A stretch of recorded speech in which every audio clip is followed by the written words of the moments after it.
not prepared to break the silence. I'll be out in the sunshine, running beside the lion. I've been feeling down, but I've been looking up, afraid to fall. God, I've been so down, can you pick me up? Don't let me fall. Can you show me how to fix this mess? I am down and on my knees, and I may fall as I'm so close to the end.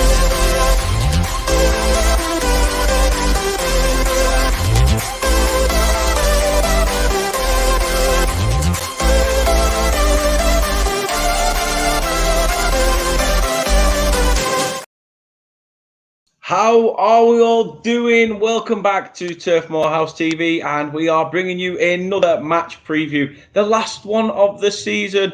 I know, what the heck are we going to do while the season's out, apart from develop beer bellies and alcohol poisoning maybe. Who knows? I don't know. The weather needs to be nice for that shit to happen. Either way, thank you very much everyone for tuning in. Really do appreciate it. And yeah, just in case none of you realised, we are the champions of the Sky Bet Championship 2022-23. So massive well done to Burnley Football Club for what they've achieved, and really just enjoying the ride. The fact that if there is any Blackburn fans in, we won the championship in your own backyard. You will never say that. You can screech about 95 all you want and buying the Premier League title, but nothing will ever beat your own rivals beating you in your own backyard and lifting it at your place. Ha! Calm as a bitch. That said, thank you very much for tuning in. Really do appreciate it. We have hit 1K before the season ended. I must say as well, that was one thing I was hoping we could achieve, and I must say a massive respect to you guys for the love and support. So thank you so much. If you want to continue to support us, you can on social media. We are all over it, like social whorebags. If you want to follow us on any of them things, you can. We are on, well, here's a little video to show you where you can find us.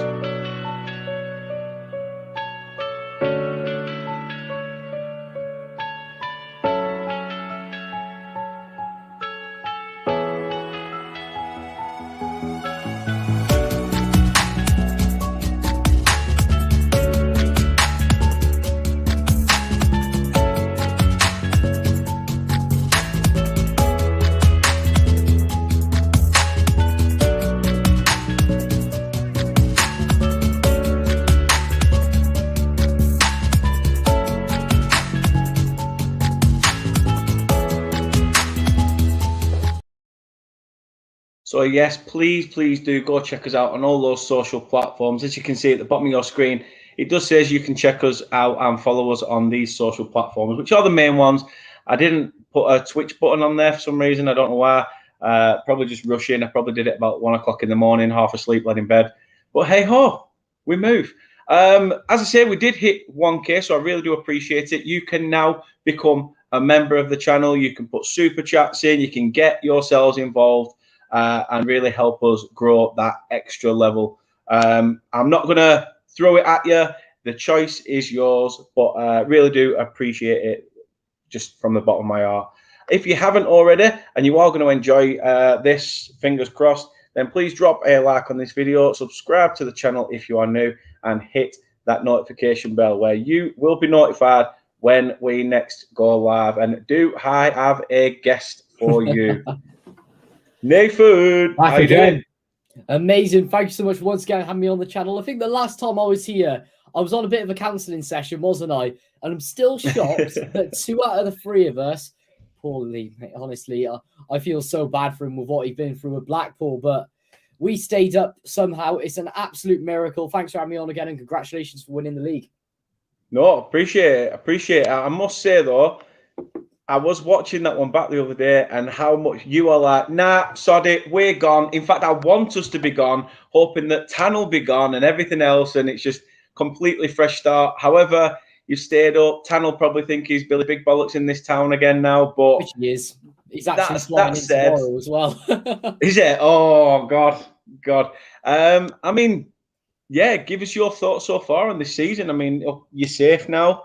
Beyond your expectation, especially after 3/4 of the way through, you were heart set on League One football. Yeah, absolutely. Well, I would say that we did end the season rather well under Lamucci. Really changed things up. It was a great appointment in the end, but ultimately it does depend on where we go from here. You can see with the squad that the weaknesses are still there, unfortunately. But I mean, let's go back to the Huddersfield game that we played the other day against Warnock. We were completely found out in defence. Jack Simpson with an own goal, giving away the second goal, just passing it straight to him. Not able to defend at all from set pieces again, which everyone knows a few years ago we were absolutely spectacular from them. But I honestly don't know what happened to us in that game. Completely capitulated. But on the season as a whole, I'm kind of happy with how it ended. But it's been a completely diabolical and unacceptable season yet again from us.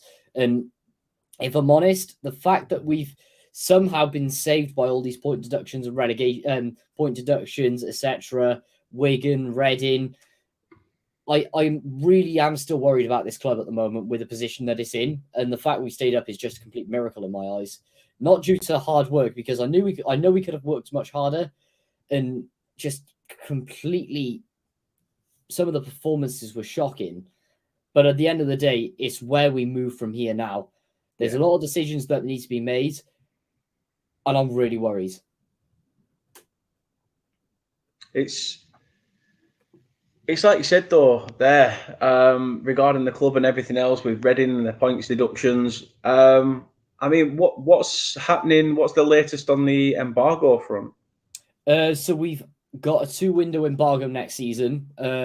It's not the strict FIFA one that we had in a window a few windows ago, because bearing in mind this is now, I think, our 5th in total transfer embargo to Vincent Tan since he's been in, which is just completely shocking. What a legend, the Dugout Football Channel, Mr. Douglas James Horn. Absolutely stunning, may I add. New channel member, legend. Get in, love it, Doug. Really appreciate that, mate. Thank you very, very much, mate. Sorry, absolute legend. That was absolutely spectacular. But honestly, 2-window embargo in a squad that really needs improvement. Lines, we had a complete reset last season. There was no doubt about it that it was the complete best thing to do, because quite frankly, we had players from the season before weren't fit to wear the shirt and didn't care about the club. They all went, got some good, passionate players in, but ultimately it was due to the sacking of Steve Morrison at the end of the day. They went downfall from there, and being on 4 managers towards the end of the season is completely shocking. And the fact that there is still elements of that squad which is so weak for the Championship is just worrying. And this summer is going to be huge, but with all the off-the-pitch problems, I don't know which way we're going to take it, to be honest. No, it's going to be a tough summer, like you say, and there is going to be an overhaul needed. Speaking of overhaul, let's have a look at your overall comments. Let's see what you guys have been saying in the chat. Martin's in, says, "Hi Dan, how's you? All good?" Yeah, I'm okay. I'm just a bit. I came across Facebook memories can be a bit of a bitch sometimes. Coming across one saying, "What am I going to do with my life now that the football season is ending?" 10 years ago. I mean, I'm sat in that same predicament again come Monday evening. But hey ho, I suppose I'll enjoy it on Tuesday when the open top bus parade goes round Burnley as well, which will be good. Ginger Ellie says, "Oh no, am I late?" No, you are not. Bang on time, mate. Bang on time. Footy Edits champion is champion. Exactly. Love it. Love it. Ginger Ellie says, "Just think if the bastards had beat us twice, they would be in the playoffs." Exactly. It's man the gap. Bastard Rovers. Footy Edit says, "Not going to happen though. No, never, no more. Get me a spanner." Kate's currently upstairs, so when she's finished, whatever, I'll send her your way. But Nippon, hi, and big up to your big bad self. Hope you are well. As I said, Doug, really do appreciate that. Absolute legend, mate. Thank you very, very much. It really does mean a lot. Back to Cardiff then. I mean, thoughts on Vincent Tan now? Still the same? Still very much Worse. At the end of the day, he's worse. I'm interested. Right, get the popcorn. Get the popcorn back down here. I think we're in for. I did a podcast the other day on with the likes of Mr. Reese Russell, and I also had I think Julio was in there as well, and we were all discussing how this man has been completely shambolic from day dot 13 years ago up until now, and it's just sort of getting worse. Like transfer embargoes, all sorts off the pitch, debt. There's just nothing. There's no information come out or anything. What's the plans for the club? Vincent Tan, the man with a plan, they say. Where is his plan? What does he want? Is he going to sell? Is he going to back us? I don't know. The Supporters Trust called a meeting with the club as well, or demanded a meeting, I should say. Basically was like, what on earth is going on? We need a meeting. We need to know. Mehmet Dalman comes in, his little sidekick, says, we're going to sort the transfer embargo out. News report comes out the next day. Transfer embargo set in stone for 2 transfer windows. Who's telling the truth? Like, how are we meant to trust this man when his right-hand man and his staff can't even tell the truth themselves? I mean, it's just completely shambolic and a disgrace. Like, there's... Honestly, his report just goes down and down and down. And with this club, when we take one step forward, we take one step backwards. And it's been like that for the last 13 years. I mean, would you have accepted relegation if it meant a full reset? You know, similar to how Burnley have had this, you know, going from one league to the other. We had a lot of questions over us of, you know, unraveled debt. You know, the way the club was bought. Is it going to be sort of? So we've had to pay that back, sell big players and things like that.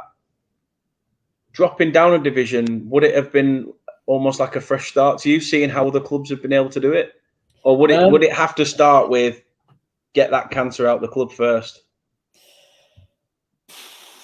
It really depends, to be honest, because I honestly remember you saying at the start of the season. I think I was on. I think you might have been on a preview with Doug towards the start of the season. I remember you were saying, even the playoffs, I would rip your arm off for it. Same with if we finish 7th, I wouldn't mind because that gives us a year to rebuild in the championship properly. But the fact you've done it and in the manner you've done it as well, with bringing the sort of players in, company as a manager being completely incredible, sort of reducing the wage bill, but at the same time bringing extra quality and completely sorting out the style of play is just incredible. The thing that does concern me is what I would never accept League One football. Just because of the case with the amount of debt that we're in, it would completely crucify us as a club. But at the end of the day, if it does mean getting rid of Vincent Tan and having competent owners in, which we haven't had for over 20 years now, then I would be inclined to take it for one single year in the League One. But it just there's so many factors with it, to be honest. Yeah, I mean, you've had this, you know, the stadium change, you know, which it's impeccable compared to, you know, without any disrespect, the state of Ninian Park and that, and as much as it was a very, very intimidating place. I mean, it seems off the pitch things have gone sort of, you know, top half Championship, bottom half Premier League sort of esque. But yeah, on the pitch, it's just been already sort of like League One sort of standard. Yeah, like you say, is it down to the players? I mean, have you got the right level of players to compete in the division, or do you worry as well because of these financial embargoes that's also holding the club back from progression? I think so, yes, because ultimately, ever since we got relegated from the Premier League, because there's no doubt in my mind, I've said this many a time as well on many different podcasts and stuff. Neil Warnock did overspend as manager, and he overspent badly on a certain number of players. Now, as much as I love Mr. Warnock, that is one thing that I can't Someone's hold got him to. to. Because, for example, Gary Medine for $6 million terminating his contract. That just says it all. And the amount of players that's happened to where we signed him for 5, 6, 7 million. Josh Murphy, 11 million, for example, to go to Oxford on a free when they want him booted out of the club. Like, at the end of the day, there was a lot of money wasted. And ever since we have gone down due to the mismanagement of the club's finances, and that's even from above as well, with other projects that they've wasted money on and not managed it efficiently, like sponsorship deals not being brought in correctly, being terminated, etc., etc. Ever since then, we haven't had the means to spend at all, and breaking financial fair play, getting put into constant transfer embargoes, that's caused us to be in a kind of state that we are now, where for the last couple of seasons, we haven't been able to sign anyone. I mean, it completely went wrong, in particular for Vincent Tan, when we had Kiefer Moore, Harry Wilson, Shea Ojo, when he was good, all in one team together. And like that team in 2020-21 was just incredible under Neil Harris. However, we still finished mid-table with it when we should have been competing for automatics with a level in that squad. There was so many goals in it, but we just didn't have a competent manager. And that was another thing of Tan's flaws, was exactly who he employed for that. Because you can't just go from Neil Harris. I did rate him as manager with the youngsters he brought through, from going to Mick McCarthy, who completely trounced us, then going to Steve Morrison, who I rated as a manager, but sacked him for no reason in the middle of the season, this season, when we were, what was it, I think 12th, which was just insanity. Yeah. Not interviewing anyone and giving it to his coach, Mark Hudson. Yes, he's a club legend, but he absolutely sunk us. We hadn't won a match in over 100 days. Giving it to Whitehead for 3 matches. Another coach, he gets sacked after 3 matches pretty much, and in comes Lamucci. So some of the decision-making is abysmal, and they all know full well that they don't have a clue about football. Like Vincent Tan once called a meeting and said to all the players, he got them all in. It's very well documented from Lee Peltier, who I think now plays for Rotherham. He basically said he came in one day and he was like, right, I want everyone to shoot. Brings up a PowerPoint and shows loads of videos of players shooting from the halfway line and scoring goals. Like, what is that going to tell your squad? The guy sounds like an absolute madman. Sounds like an absolute madman. I mean, how much more can Lamucci take of this? I don't know. He hasn't signed the contract. So has he gone at the end of the year? Potentially, because apparently Tan has flown in this week to have meetings and discuss who's actually going to be in charge next season. Because as far as we're aware, it's 50-50 with if Lamucci stays, because I don't know whether he backs into the project.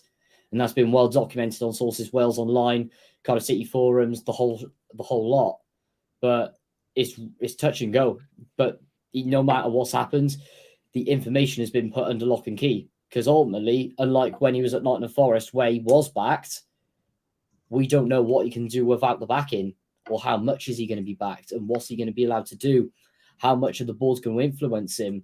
Does he want to just completely put it in lock and key and say he wants everything? Does he want to have a director of football? Does he want to bring his own staff in, which they may not want to spend the money on? We just don't know at the end of the day. It's mad. It's mad. I mean, I've just pulled some stats up regarding our game on Monday. Obviously, if people are expecting the game this weekend because they've got the fixtures linked to their calendars on their phone, don't. There's a Burnley fan getting a crown put on his head this weekend. And as much as clearly let's announce one Burnley fan with a crown, and then we'll give the other 11 as well, and the rest of the subs and reserves, etc., the other on Tuesday. However, Burnley are unbeaten in their last 15 home league games against Cardiff, 7 wins and 8 draws. Their first against the Bluebirds since April 2019 in the Premier League, which was a 2-0 win. 10 have been drawn of the last 14 league matches. So, I mean, I know it's a nothing game in a sense for yourselves. I mean, if anything, we've probably got more to play for in the principle of we can break that 100 points barrier. Absolutely. I mean, could do better for you winning as well as a confidence booster going into next season. A win could maybe help Lamucci make a decision on whether he thinks he's got the balls to get this out of the get it out of the players, shall we say? Absolutely. And another stat that you may enjoy here: Cardiff haven't lost their final league game in any of the last 8 seasons since a 2-1 home defeat to Chelsea in 2013-14 in the Prem. So you've been unbeaten on the last day of the season for a good 10 years. I mean, every cloud, I suppose. Weekends. I mean, there is the kiss of death right there. I mean, I said it was going to come up to an end a few years ago, and we still managed to beat Man United 2-0 at Old Trafford. Like, I don't know what it is. We just seem every single last game of the season, we just turn up. Because at the end of the day, we disappointed our fans every season. Let's go out and get a result. Biggest example, Derby County. No one knew what was going to happen with them last year. Their confidence was at the floor. I believe Wayne Rooney was still in charge then as well at that point. They all thought they were potentially going bust. We come along and absolutely destroy them at home. Incredible stuff. Like, I don't understand what it is, because I think as a club, we tend to experiment a lot more with our teams, play the youngsters, drop the players who seem to have a passage of right to get into the squad, yet are nowhere near good enough, which we've had loads over the last 10 years, like bringing in a lot of youngsters, and then they just have that fight because they know for a fact if they don't perform, they could potentially be out in the summer. They perform, they get the result for the club, they stay during the summer, and that's what I think has worked for us the last few years. And that is literally just because of how shocking we have been at the end of the day. And I think it's a big game for a few of the players as well, because I know for a fact there's quite a few players out of contract this summer, and this game will probably decide if they get given the contracts. Is there any players out of contract that you would like to see stay on? Some. Not many, though. The only ones I would like to stay really are the loan signings, even though I'm not sure how it's going to work. Yeah. So Jayden Philogene on loan for Aston Villa. He has been unbelievable this season. You're talking Premier League standard player when he is at his peak at least. He's one that I definitely want to see stay. And I know he's out of contract at Villa as well. So it would be a dream to get him on a free transfer. Same with the likes of Sorry Kabar as well. He's unbelievable since he's come in, scoring lots of goals. I think he's on about 8 or 9 since February, which is absolutely fantastic. As for other players, that's not bad for in the position that the position you're in as well. That's good going, is that? Absolutely, and that's something we've struggled with the last few seasons as well, is getting an actual competent striker, minus Kiefer Moore, because in the last 10 years, we've only had one striker score more than 20 goals in a season, and that was Kiefer when he had one full season at us before handing in a transfer request. So we haven't had the best of luck with him, but I think Kabar is absolutely phenomenal. And if he stays, we could be talking a lot of goals next season, providing that he gets the service. But it's one that has to be put for a fine tooth comb, to be honest. And I can see the odd one staying, but I think we're in for another reset this summer where we could be signing at least another 10 players. Like last season, I think it was about 18 or 20 that we signed. And at the end of the day, I think that might need to happen again. No, it's not a bad thing. It's not a bad thing. As we know, we lost a lot of quality in the summer. We've signed 16 players that were relatively unknown. Burnley aren't known as a club for delving into the foreign market. We did, and some of those signings have all paid off. And there's still judgment out on 1 or 2, maybe, but you'll get that at the end of the day, especially with the amount of volume with that signing. It's like you're never going to have a 100% record on 16 signings. Otherwise, you'd be up there with Man City. Like that, it does happen because you can have it where your scouting network scouts forever, and then like we've had it with Ebu Adams this season, who we signed from Forest Green for, I think it was on a free transfer and a contract. He hasn't played a single league game this season, which goes to show ultimately it doesn't work every time. And he was probably the most hyped up signing as well. Cracky. I mean, like you said there, it's tough times at the moment. back end of the season, happy with the way you've been going about business. I mean, you've had to fight deep to get yourselves out of that Absolutely. relegation scrap, you know, because other teams around you started winning, you know, since Sean Maloney went in at Wigan, they started picking results up. Okay, Mick McCarthy and Blackpool, not so much. As you said there, though, you know, Reading's point deduction really was a massive, massive boost for you in terms of, you know, your survival hopes. And it must pee you off a little bit as a fan because you want to do it off your own accord. But then yet again, it's another season of Championship football at the demise of someone else. So who gives a shit? We're staying up. Oh, absolutely. And especially the fact that it's happened to Reading as well, which we have had a lot of history with over the last few seasons. So I wouldn't say it was a sense, it is very insulting and gutting, but we did ultimately finish where we did.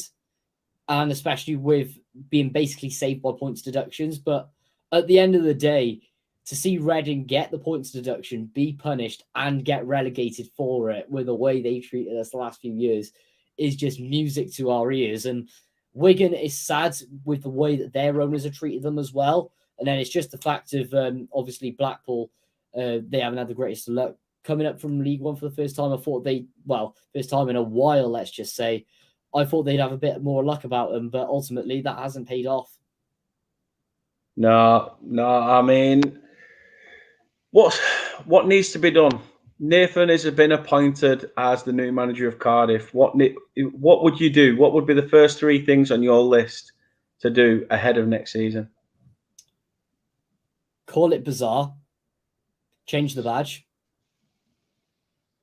Get our old badge back. That is the first thing on everyone's list. Is that the blue and yellow one with the bluebird in the middle? Yeah, the bluebird, the Welsh dragon, and the daffodil. That badge has to come back ASAP the second he walks out that door. Second thing after that, build a philosophy. Say, we are Cardiff City Football Club. Are we going to go back to the Cardiff way around the start of the 2010s, from 2005 to 2010, when we had it under Dave Jones, when we actually had a vision from our owners on where we wanted to be and what we wanted to do? I think we should definitely install that, because we had a history of not spending much, but installing big name signings, in particular from the Championship and coming down for the Premier League. For example, signing Robbie Fowler, signing Jimmy Floyd Hasselbank, bringing back Aaron Ramsey, signing Craig Bellamy. Get these big names in while building from your academy, bringing through some great players, especially Welsh players as well. For example, you had the likes of Peter Whittingham, who we got. Yes, he was English, but he was brought up in Wales. Absolutely incredible player he turned out to be for the club. His shirt's retired for a reason now. Really sad, of course, as well. Yeah, I mean, he had a loan spell at Burnley as well, did Peter Whittingham, when he was at Aston Villa.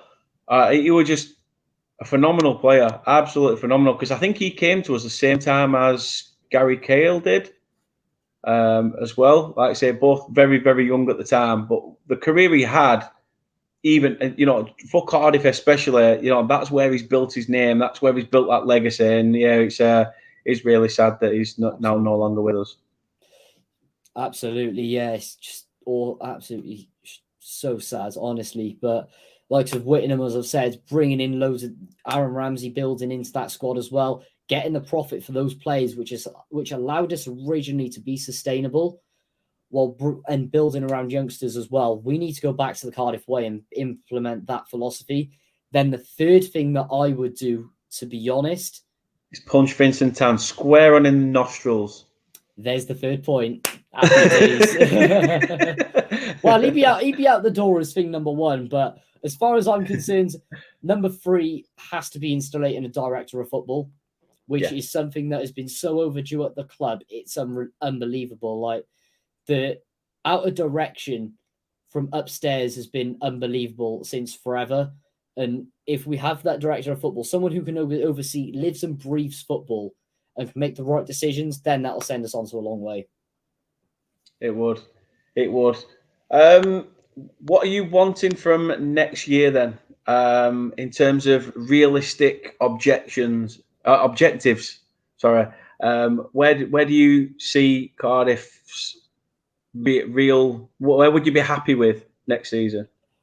To be honest, it's a difficult one because ultimately we're not too sure. Anything can happen this summer.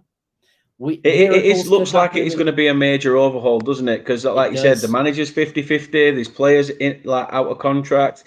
There's going to have to be players come in that all of a sudden could just turn into absolute gems that you didn't even realise. I mean, we've seen the likes of Huddersfield bringing in Sober Thomas from non-league, and he just turning into, one of the up and coming, young Welsh attackers. Obviously, it did die off this year, and I mean, I don't blame him. That's why he's at Blackburn, because it's just gone even further down south. But no, it's what's a realistic objective for you? Where do you think it would be, even with all that, question marks hanging over the club? To be honest, if I'm realistic and thinking about what I think is going to happen during the summer, if we didn't have the transfer embargoes, then I would probably go for about 11th or 10th. But as we do have that and just all of the uncertainty off the pitch, absolutely, 100%, welcome in, by the way.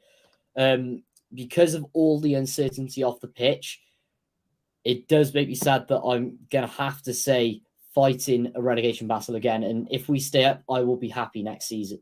Happy next season, in quotation marks.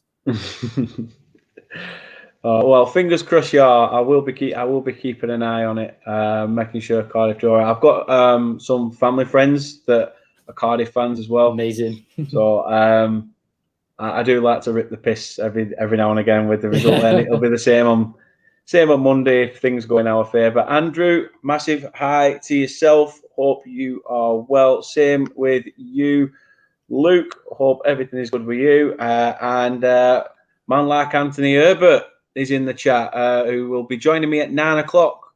Don't go anywhere, because at 9 o'clock we are back live again doing the final match week predictions of the Sky Bet Championship. And I mean, Anthony's practically ran away with it anyway, but still, it's not the point. Not the point. I may just deduct him points for being from Bristol. It's his own fault. Please do. I mean, obviously, you're coming to Turf Moor. Yes, okay, it's the last game of the season. Nothing game really for both teams. What have you made of Burnley's season this year, and who are you not looking forward to coming up against? The whole squad. Only joking. But aside, I have been so impressed with you guys at the start of the season. Like, I think looking back now, I did put you guys just outside the playoffs just before the start of the season. Because I put us in eighth. You absolutely did. Reason being for that was obviously because the amount of players you've lost. Obviously, Vincent Kompany, I know he was at Anderlecht, but ultimately he's not a proven manager, especially at this level. And we've seen it in the last few years when if you're not a proven manager in the Championship, success is no way in that fact guaranteed, because it is one of the hardest leagues in the world ultimately, and anyone can beat anyone at the end of the day. But some of the signings that you have brought in were absolutely spectacular, even on such little budget as well. And the fact that you have stormed the league with completely overhauling your style of play, playing beautiful, and may I add, beautiful football, not this tippy-tappy stuff, passy around the back, 80 million % possession that those lot down the M4 do. But it's just beautiful to watch. It's been a pleasure to see Burnley this season, nearly breaking Reading's points haul. I wish you guys did it. I wish you guys even went Invincibles to rub it in their faces, to be honest. But as for players to be really, really the goal to look out for, definitely Nathan Teller for me. Just a word of warning, he may be back for Monday's game as well. He's been out injured for about 3 or 4 games, but apparently he may get a final run out, because we don't know whether we're going to see him back in Claret and Blue next season. Obviously, Southampton are probably going to play hardball with us for him. Absolutely. And they'll have the budget as well for it. We're coming down, definitely. But if he kicks up a fuss, who knows? Not that we're going to tell him to. Absolutely. But I think he's earned it, to be honest. He's one of the standout loan players that I would go all out and I'm not going to quote Ferdinand, but just let him write his own numbers. Just we'll have it that way. I mean, at the end of the day, they say never fall in love with an own player, but in this case, oh my, how special is he Jesus, been? I fell in love with Nathan Teller, Jordan Bayer, Ian Matson. I mean, narrow the loan list down. I think I've fallen in love with every loan player in Claret and Blue this year. It has been a strange one. Where to sort of flip the question then, where do Burnley need to look out for? What position and who's your strongest player that Burnley needs to keep an eye on? To be honest, it really depends how Lamucci plays this, because he does like to chop and change with his lineups a lot. But sorry, Kabar definitely has to be on the list, especially if we're unable to sign him at the end of the season. He is going to want to go out with a bang, and it's clear as day the fact that he loves this club. Same on the other hand with Jaden Philogene. Kiona Tete has been like a different player since Sabri Lamucci come in as well. In the middle, you're going to be looking at Ryan Wintle and Joe Rolls, both of them resurgent since he's come in. Really starting to generate in the engine room and get things going. However, they do have a mistake in them, which has been quite evident this season, and a general lack of creativity. And then obviously Kipre at the back, who has been superb since he's come in as well, has a mistake in him, but he still gets it done in defence. And ultimately, in the last couple of games at the start of the season, we couldn't score, but we could defend. Now we can score goals, but at times we can't defend. It's almost like we don't know what we're going to get, as we saw with that stat earlier. Absolutely. 10 years in the making, you've won the last game of the season. However, I must look at Luke's comment there. Ashley Barnes, obviously been an absolute stalwart for the club. We're talking about Peter Whittingham with Cardiff. Incredible. And obviously the tragic circumstances regarding that. But with Ashley Barnes, he has been just shithouse a lot. He is just there's a level of shithousery, and he just goes, you can turn it up a little notch. Absolutely. But it does look like it is the end of an era for such a massive legend at the club. It would not surprise me, Luke, if he starts the game and ends up coming off towards the end, so he gets that rousing reception. So, the reception from the crowd will just be phenomenal. And I'm sure that when, at the end of the game, no matter the result, when the trophy lift happens on the pitch, he will be at the forefront of that, whether he's the captain on the day or not. I don't know whether they'll do that for him because they're not doing, don't really do testimonials anymore, do they? I think it's sort of a dying trade, that. Yeah, it is dying. It's really only reserved for teams who, sort of need the money or really want to give a send-off for their fans. In particular, you see it a lot in the top six because there's a lot of fans who struggle to get tickets for those games. Like, I know Liverpool do them all the time at the end of the day, but I honestly, Ashley Barnes, what a servant he's been for you guys in the Premier League as well, scoring goals at times when you most need them, even stricken in relegation battles. Superb under Sean Dyche, of course. But I know exactly what's going to happen. Ashley Barnes is going to come on, score 2 goals. Then you're going to get Michael Obafemi subbed on, who we have such a history with.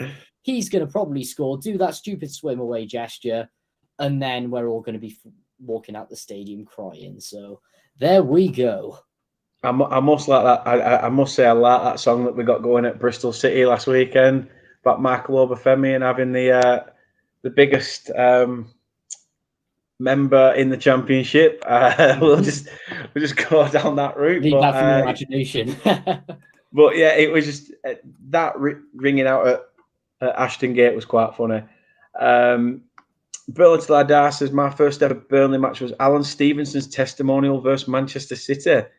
Jeez, wow. That's going back some years. Potentially, it depends what time I can get down. I've had to sort out like childcare and stuff, and then me and the missus can head down to the game. But like he says there as well, told my Ipswich mate they could do a lot worse than signing Barnes next year for the Championship. Would you take Barnes? I mean, on a Absolutely. free? Well, anything for squad depth. I'm certainly replacing for some of the likes of Connor Wickham or Mark Harris, who, to be honest, I can't see us renewing his contract, even as a youngster who's been at the club since he was like 2. So, but yeah, it's a Stonewall experienced Premier League player. Not so much the standard now, but someone who scores goals like Ashley Barnes, who would really get the dressing room motivated. I would take him any day at this club. Ashley Barnes is the sort of guy you would come into your changing room And you know that meme of that bloke who just goes around and slaps everyone and just slaps the kids. That just reaction. I was like, come on, wake up. BT Eddie says, I'll be at Mojitos from 11 on Monday. God, starting early. It's 5 o'clock somewhere, mate. It's 5 o'clock somewhere. Love it. Henry's in the chat as well. Says, you're Dan and Nathan. You're to yourself, Henry. I really appreciate it. How do you think you set up then? You're picking the starting 11 for Monday night. Who's your starting 11 that you would put out against this Burnley side? It's interesting, to be honest. I think we should definitely mix it up. Do the Cardiff City tradition of completely overhauling, trying something new and somehow grinding out a result. We 100% have to do that to draw some pride into the squad. But let's go for Anik in goal. Obviously, Allsop is injured, but Anik against Huddersfield has been absolutely spectacular. Wasn't impressed when we did sign him at the start of the season, but I have been impressed. Then let's do the back five. Let's go McGuinness, Kipre in probably his last game in a Cardiff City shirt. Drop Jack Simpson with his terrible performance the other night. Bring in youngster Oliver Denham there as well. And then ultimately, let's play Joel Bagan, because I don't know where he's disappeared to, at left wing back. Then if we do a Rolls and Wince on midfield, get that nice and strong, and then a front three. Depends how we look to play this. You know what? Let's go a bit mad. Ruben Colwell as a central attacking midfielder, and then a little and large combination of Sorry Kabar and Isaac Davis up front. I mean, get the youngsters in. Why not? Why not? I mean, sometimes it's the youngsters that actually will die and live and bleed for a game and will wear that shirt with pride, knowing full well that this is my chance. I've got to go out there and take it. So I do not blame you for doing something like that. I really don't. I think Burnley will be rotated. I don't want to say too much because I don't want to say it's going to be heavily rotated. Otherwise, I'd have Huddersfield messaging me on Twitter saying something like, oh, no, you can't play rotated side. We're going to get you done. Like they've already tried to do already this season. Like it makes a difference to us. But I'd probably say I'd like it to be sort of just normal full strength, because there's going to be some loan players that we may not see in claret and blue again. So it's also a good farewell to them. So I want to say Muric in goal, Connor Roberts at right back. Another one will probably score against us as well. Yeah, written in the Swansea stars. connections. Yep. Taylor Howard, Bellis, and Jordan Bayer at the back, if both are available. Ian Matson on the left. Then the two holding midfielders will be probably Josh Brownhill and I'm going to say Jack Cork. In fact, I don't know whether Matson will play. I don't know whether he'll play Charlie Taylor or not. I'm unsure. But yeah, I'm going to say Jack Cork and Josh Brownhill. I don't know. Goodmanson, maybe just in front. Or he may give Twan a game if he is rotating. I'm going to say Twan behind a front three of Barnes, Bertinho, and Zarori. Maybe Teller comes on second half, just so he's not risked. But who knows? Who knows? That's why we're sat here talking over the internet, and that's why they're sat in a boardroom making the tough decisions. The big ultimate question then is, as we said from the start, 10 years unbeaten on the last day of the season. Got to be positive about getting a result. How do you think it's going to pan out? We absolutely do. And for some reason, we just always seem to do it. I mean, we've probably cursed it to the high moon today. Whereas, well, 10 years lucky probably for us as it happens. But I'm going to be confident. I can see Sabri rotating. 1-1. 1-1. Not bad. Not bad. I mean, I'm not going to say out yet just because I've got obviously my prediction show at 9 o'clock. Absolutely. Either way, if we lose it, we lose it. If we win it, we win it. I mean, it would be nice for us to get over that 100 points mark, of course. But, you know, que sera, sera and all that stuff. I mean, it's always tough doing these ones on the last day of the season because almost everything's already wrapped up. There's not really much to say about what do you expect in the coming weeks. Players But, are on the beach and performances yeah. won't be there at the end of the day, and you've got a nice trophy to lift come the week, come Monday as well. That'd be nice. I mean, it'll be nice. Absolutely. Don't worry, you've got a few trophy drinks to lift on holiday to come tomorrow, so don't worry about it. Absolutely. Don't worry about it. Oh dear. But no, thank you very much, Nick, for coming on. Really do appreciate it. Again, I didn't ask you at the start, and I completely apologise for that. But where can people check out you and your stuff on social media and things? No worries at all. Thank you so much for having me on once again. It is much appreciated. God, I love coming on this channel, as everyone knows. Yeah, NWM, sub to my channel. Presume it's in the link in the description below. Search it, guys. There's my Twitter by there as well. But yeah, I'll just basically talk about Cardiff City and do vlogs and go to games. So happy days. Check it out. And yeah, best of luck to Burnley for next season as well. Hope you guys stay up in the Premier League. Fingers crossed we can punch above our weight. I'm hoping we can, hopefully. Absolutely. We are going to do like a season review. So if you are free, you know, anytime, like I say, I'll make sure you're back off holiday anyway. But yeah, we'll do something at the end of the year. There's a few shows I've got lined up. I'm thinking of doing like an unofficial Player of the Year awards, just sort of people can put their say in, and whoever gets the most votes in the chat will win that award per se. But yeah, just a few general ideas to keep the channel ticking over while the season is off. And obviously there will be a lot of transfer rumours, just like there has been since Company walked through the door. I think there's at least one a day now. And with our branch, our name, the Burnley brand, getting bigger, especially now out in the States with the American footballers coming in and putting in little investments, whether it's only small investment, they have all said it's still a massive emotional investment. And for me, that's good enough that they're going to scream the name Burnley Football Club from the rooftops. However, I still can't get used to the fact from going Burnley.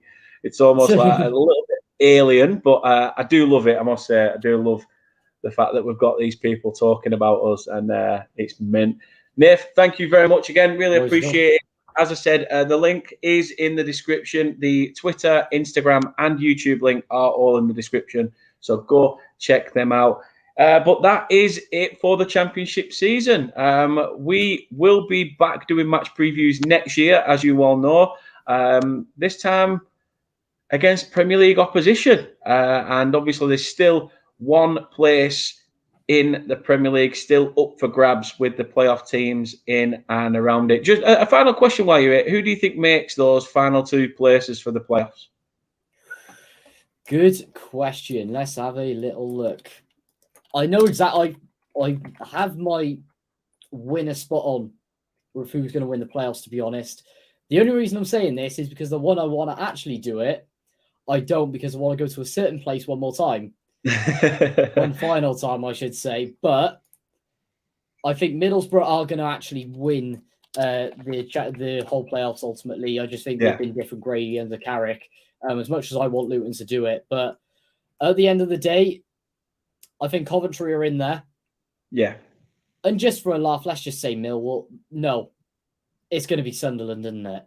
Let's all face it. With the run they're on, they're going to do it. Well, who knows? I would love Millwall in the Premier League, though. Then West Ham. I'm glad you do. I think London police will be like, no, no. But you never know. You never know. Luke says here as well, Wout Weghorst is after not coming back. He's so upset. Honestly, it brings a tear to me Jap's eye, mate. Honestly, he can do one. Blaming lanky streak of piss, thinking he's bigger than what he is. He's not. He's an absolute cart horse, and he's burnt too many bridges at the club. Burnt too many bridges when he walked away. So, end of the day, to him, and we'll be off to bigger and better things. Either way, he won't be going back to Manchester United, and if he does, it will be a shock. And I'm sure a few Man United fans will be saying the same thing. He's up there with the Glazers with how many Man United fans hate him as well. So, I don't think he'll be back there anytime soon. No chance at all. And yeah, thank you very, very much for watching. As I say, please do keep showing the love and support as you have been doing. If you want to become a member, feel free, get involved, put in a super chat. We'll get that up on the screen. Also, it's just amazing to have you lot with us. If you have enjoyed what you've seen today, please drop a like on this video, subscribe to the channel if you are new, and hit that notification bell so you can be notified when we next go live, which, funnily enough, you won't even need a notification bell because we're going live at 9 o'clock. I'll be joined by the Herbert brothers. Not only have I got Anthony's Bristol accent to contend with, I've also got his brother as well. So it should be fun and games, trying to understand the pair of them talking southern crap to me, but we shall see. We shall see. Thank you very much for watching. Take care. Thank you to Doug as well for becoming a member. Really do appreciate it. My son as well has just dropped into the chat. Hope you're well, Lewis. But hi and bye as we are wrapping it up. But yeah, we will be back at 9 o'clock, which by that point you should be in bed, you little turd. And either way, we will see you guys very, very soon. Thank you for the support for these previews. And we will be with you next season in the Premier League. Up the Clarets. Get